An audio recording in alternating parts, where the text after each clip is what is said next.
வணக்கம். கதை கதையாம் குழுவிலிருந்து சரிதா ஜோ. மீண்டும் எழுத்தாளர் நான் பிச்சமூர்த்தி அவர்களின் கதைகளிலிருந்து ஒரு கதை, வெறும் செருப்பு.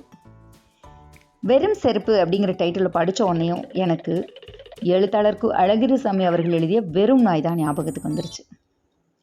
சரி, கதைக்குள்ளே போகலாம். அது வரைக்கும் தீர்மானத்துக்கு வந்துடாத மனசு அப்போ ஒரு முடிவுக்கு வந்துருச்சு. முதலையோட பிளந்த வாய் மாதிரி இருக்கிற செருப்போட எத்தனை மணிகள் தான் இல்லை எத்தனை நாட்கள் தான் ஓட்ட முடியும்? நடக்கும்போதெல்லாம் செருப்போட கீழ்ப்பகுதி அட்டை மடிஞ்சுக்கும். அப்போது ஒட்டகத்தோட மேலே ஏறி உட்காந்து நடக்கிற மாதிரி வேதனையும் கஷ்டத்தையும் அனுபவிச்சுட்டு இருந்தேன். நல்ல வேலை, இன்னைக்கு மனசே உத்தரவு கொடுத்துருச்சு. விருன்னு கடத்தெருவுக்கு போய் நவீன செருப்பு கடைக்குள்ளே நுழைஞ்சேன். கடைக்கார பையன் விதவிதமாக செருப்பு, பூட்ஸ் எல்லாத்தையும் கொண்டு வந்து பரப்பி வச்சுட்டான்.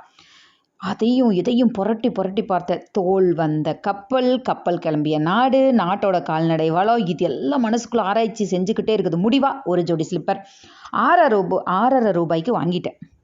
சிவப்பு ஸ்லிப்பர், மஞ்சள் நூல் தையல், மேற்புற தாமரைப்பூ. இவ்வளவு லட்சணம் உள்ள ஸ்லிப்பர் எனக்கு சொந்தமான உடனே அதை அனுபவிக்காமல் இருக்க முடியுமா? காலில் மாட்டிக்கிட்டு வீட்டை நோக்கி நல்லா கம்பீரமாக நடந்து போனேன். அரசர்களுக்கு முன்னால் போகிறவங்க பராக் பராக் பராக்குன்ட்டு போவாங்க இல்லையா, அந்த மாதிரி எனக்கு ஞாபகம் வந்துச்சு. ஒவ்வொரு ஓசையும் கேட்கும்போது என்னோட மனசுக்குள்ள கம்பீரம் வந்து விழுந்துச்சு. புது செருப்பு வாங்கினா ஒரு புது மனுஷனாக மாறிடுவோம் இல்லையா? வானத்தை தொட்டு விடக்கூடிய உன்னதமும் தெம்பு நெஞ்சில் அப்படியே வந்துச்சு. முதுகு பக்கம் மார்பை தள்ளி அப்படியே தெருவில் அப்படியே ஒரு கம்பீர நடையோட நடந்து வந்தேன். வீட்டை அடைஞ்சதும் ஸ்லிப்பரை தொடச்சி சுவரில் மாட்டணும் இல்லையோ ஒரு நினப்பு வந்துச்சு. பழைய செருப்பு இருந்த இடத்துக்கு போய் பார்த்தேன். இனி அதை எடுத்து எரிஞ்சிடலாமா அப்படின்னு கூட யோசித்தேன். இவ்வளவையும் என்னோட மனைவி பார்த்துக்கிட்டே இருந்தா அப்படிங்கிறத அவள் கேள்வியில் இருந்தால் தெரிஞ்சா. அப்படி என்ன கேள்வி கேட்டான்னு கேட்குறீங்களா? நான் கேள்வி ஆயிட்டா கூட என்னையும் தள்ளித்தான் விட்டுடுவீங்கோ இல்லையா அப்படின்னு கேட்டான்.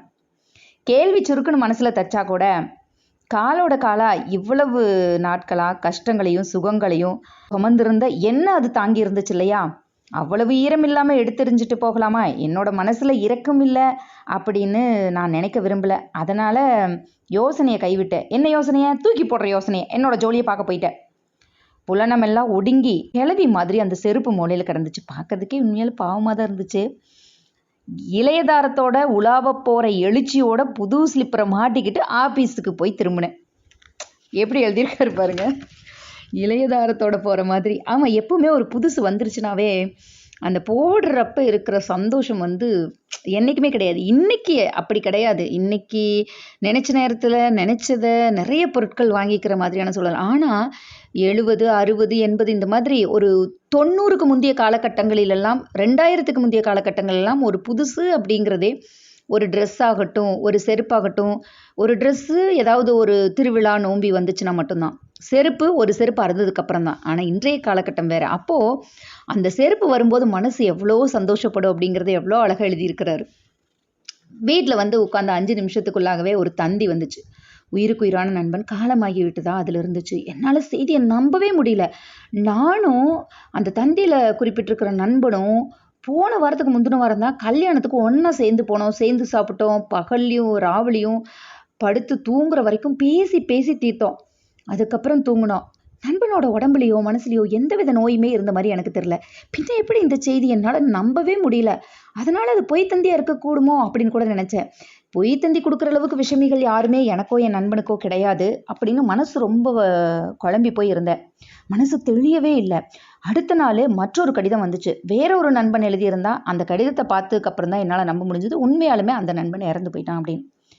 கிராமஃபோன் தட்டு ஓடிக்கிட்டு இருக்கும்போதே சாவி குறைஞ்சிருச்சுன்னா பிறக்கிற அந்த ஒளி இருக்கும் இல்லையா, இழுத்து இழுத்து இழுத்து இழுத்து அது வந்து ஒரு துயரத்தோட ஒரு பெரும் வலியை வெளிப்படுத்துகிற மாதிரி இருக்கும். அந்த மாதிரி என்னோட மனசு இப்போ இருந்துச்சு. தாங்க மாட்டாமல் விம்மி விம்மி விம்மி அழுத. எவ்வளவு நேரம் அழுதுன்னு எனக்கே தெரியாது. எதிர் வீட்டில் இருக்கிற ஒரு பையன் ஒருத்தன் வந்து கோவில் மணியை டனீர் டனீர் டனீர் நடிச்சான். ஆண்டாண்டு தோறும் அழுது புரண்டாலும் மாண்டார் வருவாரோ மாநிலத்தில் அப்படின்னு ஒரு 2 வரி சத்தம் கேட்டுது. அப்படின்னு அவன் தான் பாடியிருக்கணும். என்னோட அழுக தானாக நின்று போச்சு. இனி செய்ய வேண்டியதெல்லாம் என்னவோ அதை பற்றி தான் நினைக்கணும்.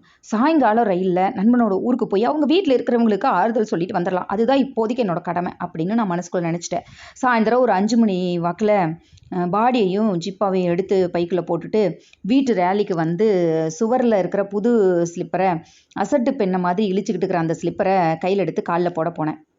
என்ன கல்யாணத்துக்கு போகிறியோ குஷாலா அப்படின்னு மூளையில் இருந்த பழஞ்செருப்பு முனகிறது மாதிரி எனக்கு தோணுச்சு. கொஞ்சம் தயங்கினேன்.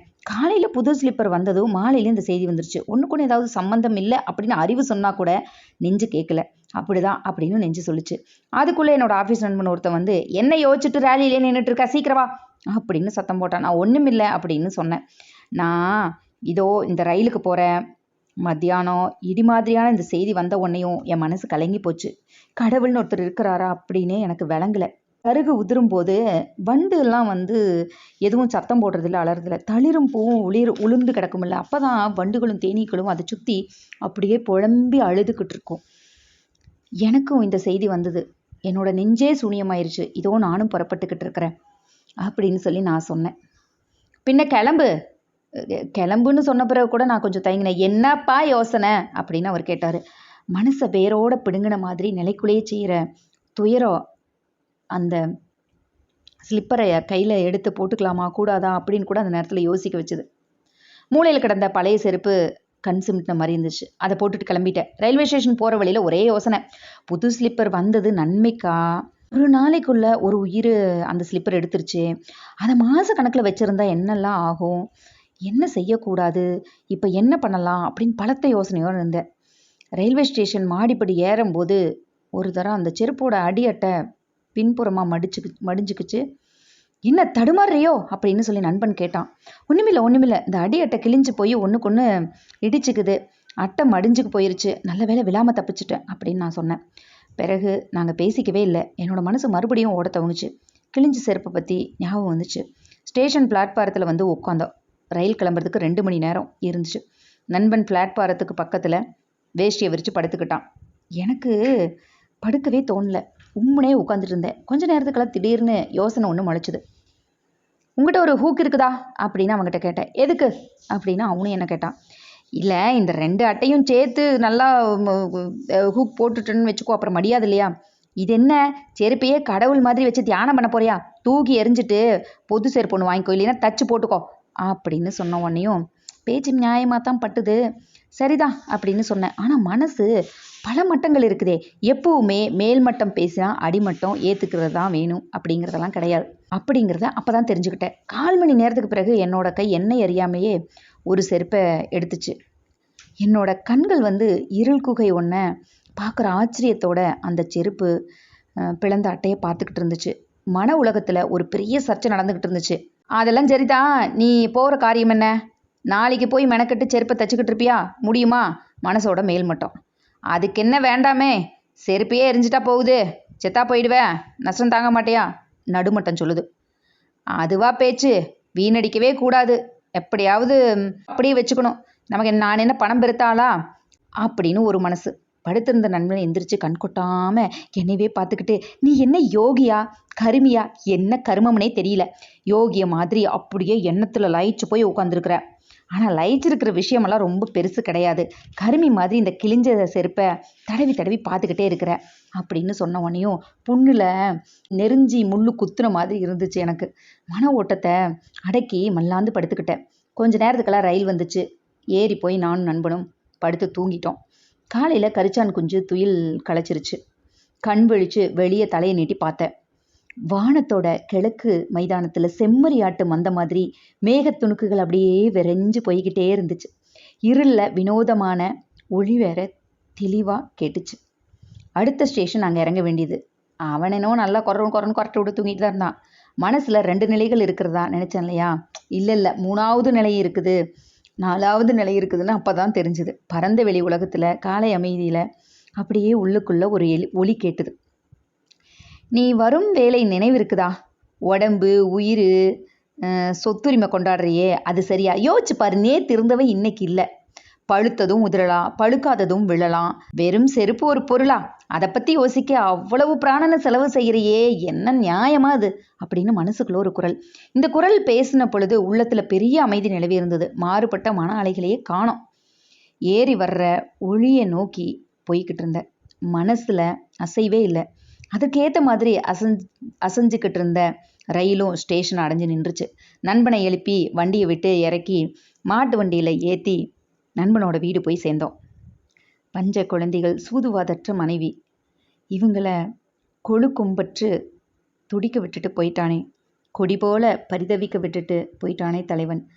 வயது அதிகம் ஆகாதவன், எதிர்பாராமல் திடீர்னு இந்த மாதிரி அவனுக்கு நடந்துருச்சு. அவன் மறைஞ்சிட்ட பிறகு எந்த விதமான ஆறுதல் தான் சொல்ல முடியும்? சும்மா பேச்சுக்கு சொல்லலாம், ஆனால் அது அவங்களுக்கு ஆறுதல் கொடுக்குமா? வாய் திறந்து வார்த்தைகளை கொட்டாமல் பகல் முழுசும் காத்திருந்தோம். மத்தியானத்துக்கு அப்புறம் 3 மணி இருக்குது. ஊருக்கு திரும்ப வண்டிக்காக கிளம்பினோம். சரியான வெயில். 3 மணினா கூட தலை வெடிக்குது. நான் காலை மாற்றி மாற்றி நொண்டி தத்தி தத்தி நடந்தேன். அப்போ தான் என்னோட வந்த நண்பன் என்னோட காலை கவனிச்சான். செருப்பெங்க? இந்த வீட்டில் மறந்து விட்டுட்டு வந்துட்டியோ அப்படின்னு சொல்லி கேட்டான். அதெல்லாம் மறக்கல. அப்படின்னா வேணும்னு விட்டுட்டு வந்துட்டியா? அதுவும் இல்லை. பின்ன? ஒரு நிமிஷம் தயங்கினேன். பின்ன செருப்பெங்க? ரயிலே விட்டுட்டுல வந்துட்டேன். என்னது, ரயிலே மறந்து விட்டுட்டு வந்துட்டியா? இல்லை, நினப்போட தான் விட்டுட்டு வந்தேன். சின்ன வயசுலேயே அவன் போய் சேர்ந்துட்டான். என்னை பொறுத்த வரைக்கும் அவன் கிழியாத செருப்பு தான். ஆனால் நான் இவ்வளோ உழைச்சி அந்த கிழிஞ்ச செருப்பை விட்டுட்டு வரக்கு நான் அவ்வளோ யோசிக்கிறேன் அப்படின்னு சொல்லி நான் என்னோட நண்பன்கிட்ட சொன்னேன். ஆமாம், எந்த ஊர் ரயில்வே ஸ்டேஷன் அடைஞ்சதும் நீ விட்ட? அதெல்லாம் தூரத்துலேயே. ரயில் விட்டு இறங்கினப்போ செருப்பை மாட்டிக்காமல் இறங்கிட்டேன், அவ்வளோதான். நண்பன் பேசவே இல்லை. ஒரு வினாடி கழிஞ்சுது. ஆமாம், இந்த உடம்பும் செருப்பு தான்.